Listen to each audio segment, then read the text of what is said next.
Hello friends, welcome back. Hi. നമ്മൾ ഇന്ന് എത്തിയിരിക്കുന്നത് ദുബായിലെ Ras Al Khor wildlife sanctuary കാണാൻ വേണ്ടിയിട്ടാണ്. അതായത് നമുക്ക് ദുബായിൽ ഫ്രീ ആയിട്ട് കാണാൻ പറ്റിയൊരു സ്ഥലമാണ് ഇത്. ദുബായിലെ ഇത്രയും തിരക്കുള്ള ഒരു മെട്രോപൊളിറ്റൻ സിറ്റിയിൽ ഇത്രയും അടിപൊളിയായിട്ടുള്ളൊരു സ്ഥലമുണ്ടെന്ന് നമുക്ക് വിശ്വസിക്കാൻ പറ്റില്ല. അപ്പോൾ ഇവിടുത്തെ പ്രത്യേകത എന്താണെന്ന് വെച്ചാൽ ധാരാളം ഫ്ലെമിംഗോസ്, അതായത് നമുക്കറിയാം ഫ്ലെമിംഗോസ് എന്ന് പറഞ്ഞാൽ ദേശാടന പക്ഷികളാണ്. ധാരാളം ഫ്ലെമിംഗോസ് മൈഗ്രേറ്റ് ചെയ്യുന്ന സ്ഥലമാണ് ഈ Ras Al Khor wildlife sanctuary. ദുബായിൽ നിന്ന് അധികം ദൂരമില്ല. നമ്മളിപ്പോൾ ഇവിടെ എത്തിയത് എങ്ങനെയാണെന്ന് വെച്ചാൽ മെട്രോയിലെ ഗ്രീൻ ലൈനിൽ കയറിയിട്ട് ക്രീക്ക് എന്ന് പറഞ്ഞ സ്റ്റേഷനിൽ ഇറങ്ങി അവിടെ നിന്ന് ഒരു ടാക്സി പിടിച്ച് ഒരു 5 മിനിറ്റിൽ എത്താവുന്നതേ ഉള്ളൂ. അപ്പോൾ ഇവിടെ എൻട്രി ഫ്രീ ആണ്, അതാണ് ഇവിടുത്തെ പ്രത്യേകത. പിന്നെ ഇപ്പോൾ ധാരാളം ഫ്ലെമിംഗോസ് ഇവിടെ എത്തിയിട്ടുണ്ട്. എസ്പെഷ്യലി വിൻ്ററിലാണ് ഈ ഫ്ലെമിംഗോസ് ഈ ദുബായ് അബുദാബി മേഖലയിലേക്ക് മൈഗ്രേറ്റ് ചെയ്യുന്നത്. അപ്പോൾ നമുക്ക് നേരെ ഇതിനകത്തേക്ക് കിടക്കാം.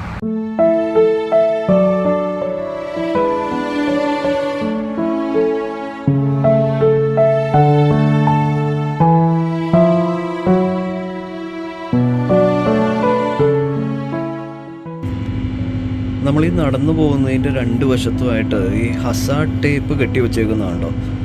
അതായത് നമുക്ക് ഇടത്തേക്കും വലത്തേക്കും പോകാൻ അനുവാദമില്ല, ആ ഫീൽഡിലേക്കൊന്നും എൻ്റർ ചെയ്യാൻ പാടില്ല.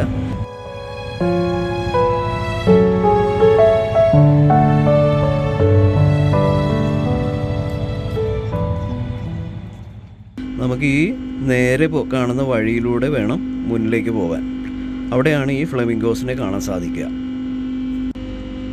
നമ്മൾ ഈ ബേർഡ്സിനെ ശല്യപ്പെടുത്താതിരിക്കാനും അതുപോലെ തന്നെ അതിന് തീറ്റ ഒന്നും കൊടുക്കാതിരിക്കാൻ വേണ്ടിയിട്ടാണ് ഇതുപോലെ ഇങ്ങനെ വേലി കെട്ടി തിരിച്ചിരിക്കുന്നത്.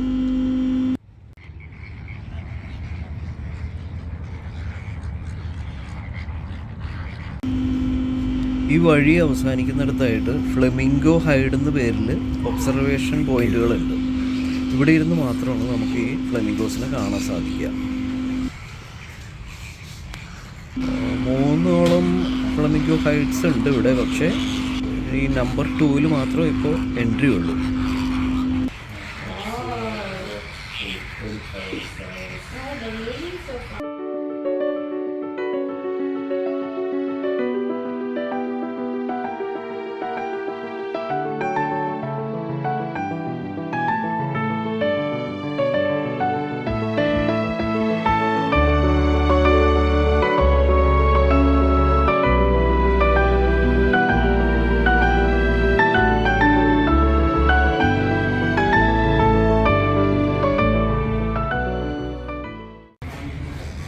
ഈ ഫ്ലെമിംഗോസ് മെയിനായിട്ട് സെൻട്രൽ ഏഷ്യ ഭാഗത്തു നിന്നാണ് ഇങ്ങോട്ട് മൈഗ്രേറ്റ് ചെയ്യുന്നത്. അതായത് നമ്മളുടെ കസാക്കിസ്ഥാൻ, ഉസ്ബെക്കിസ്ഥാനൊക്കെ ഉൾപ്പെടുന്ന ആ ഒരു ഏരിയയിൽ നിന്നാണ് ഈ തണുപ്പ് കാലം ആകുമ്പോഴേക്കും ദുബായ് അബുദാബി ഭാഗത്തേക്ക് മൈഗ്രേറ്റ് ചെയ്യുന്നത്. അതുകൂടാതെ ഇറാനിൽ നിന്നും മൈഗ്രേറ്റ് ചെയ്യുന്നുണ്ടെന്നാണ് പറയപ്പെടുന്നത്. അപ്പോൾ ചൂട് കൂടുന്ന സമ്മർ മാസങ്ങളാകുമ്പോഴേക്കും ഈ പക്ഷികൾ വന്നിടത്തേക്ക് തന്നെ തിരിച്ചു പോകും. ഈ താറാവുകൾ സൗണ്ട് ഉണ്ടാക്കുന്ന പോലെയാണ് കേട്ടോ ഈ വിറ്റകളുടെ ശബ്ദം. അപ്പോൾ ഇടയ്ക്ക് ഇങ്ങനെ തല്ലു പിടിച്ചും ഇടയ്ക്കൊന്ന് പറന്ന് പൊങ്ങി പിന്നീട് വീണ്ടും ലാൻഡ് ചെയ്തും അങ്ങനെ ഇവിടെയൊക്കെ ഇങ്ങനെ ചുറ്റി നടക്കും. അപ്പോൾ ഇടയ്ക്ക് ആ വെള്ളത്തിൽ നിന്നൊക്കെ മീൻ പിടിക്കും. ഈ കാഴ്ച കണ്ടിരിക്കാൻ ഒരു പ്രത്യേക രസമാണ് കേട്ടോ. ഈ Ras Al Khor wildlife sanctuary എന്ന് പറഞ്ഞാൽ ഏതാണ്ട് 6.2 ചതുരശ്ര കിലോമീറ്റർ വിസ്തീർണമുള്ളൊരു ഏരിയ ആണ് കേട്ടോ.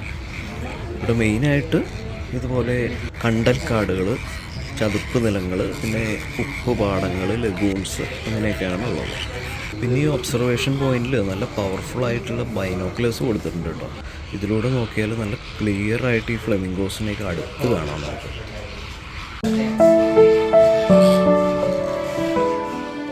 ഇവിടെ മെയിൻ അട്രാക്ഷൻ ഫ്ലെമിംഗോസ് ആണെങ്കിലും ഫ്ലെമിംഗോസ് കൂടാതെ മറ്റു പല പക്ഷികളും ഇവിടെ വരാറുണ്ട് കേട്ടോ. ഈ കൊടുത്തേക്കുന്നതൊക്കെ ഇവിടെ സന്ദർശിക്കുന്ന പക്ഷികളുടെ ലിസ്റ്റാണ്. അതുകൂടാതെ നമുക്ക് ഈ ബാക്ക്ഗ്രൗണ്ടിൽ കണ്ടോ ഈ ഫ്ലെമിംഗോസിൻ്റെയൊക്കെ പുറകിലൊക്കെ ആയിട്ട് കാട്ടുതാറാവുകളൊക്കെ നീന്തി നടക്കുന്നത് കാണാം.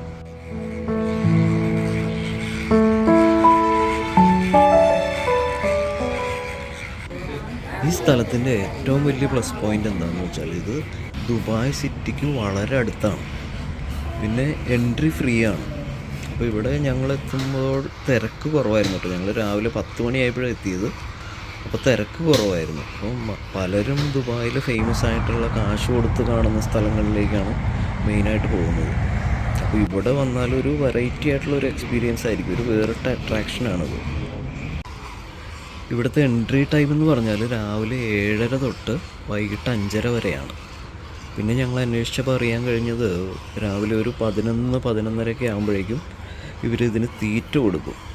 അതായത് ഫീഡിങ് ടൈം ഉള്ളത് രാവിലെ 11 മണിക്കും പിന്നെ വൈകിട്ട് 4:30ക്കും ഉണ്ട്. അപ്പോൾ ആ സമയത്ത് വരുവാണെങ്കിൽ ഇവറ്റകളിങ്ങനെ കൂട്ടം കൂടി തീറ്റ കഴിക്കുന്നത് കാണാം. പിന്നെ ഇവിടെ നല്ല ക്ലീൻ ബാത്റൂംസ് അവൈലബിൾ ആണ്. അതുകൂടാതെ നമുക്ക് ഒന്ന് ചുറ്റിക്കറങ്ങണമെങ്കിൽ സൈക്കിൾ അവൈലബിൾ ആണ്. സൈക്കിൾ ഇവിടുന്ന് റെൻറ്റിന് എടുക്കാം. നമ്മളുടെ ഒരു കരീം എന്ന് പേരായ ഒരു ആപ്പ് ഉണ്ടല്ലോ, ഹാല ടാക്സിയൊക്കെ ബുക്ക് ചെയ്യുന്ന ആ ആപ്പ് വഴി തന്നെ ഈ സൈക്കിളും ബുക്ക് ചെയ്യാവുന്നതാണ്. പിന്നെ ഇവിടുത്തെ ഒരു പോരായ്മയായിട്ട് എനിക്ക് തോന്നിയത് ഇവിടെ പാർക്കിംഗ് സ്പേസ് കുറവാണ്. 6-7 കാറുകൾക്ക് മാത്രമേ പാർക്ക് ചെയ്യാനുള്ള സ്പേസ് ഉള്ളൂ ഇവിടെ.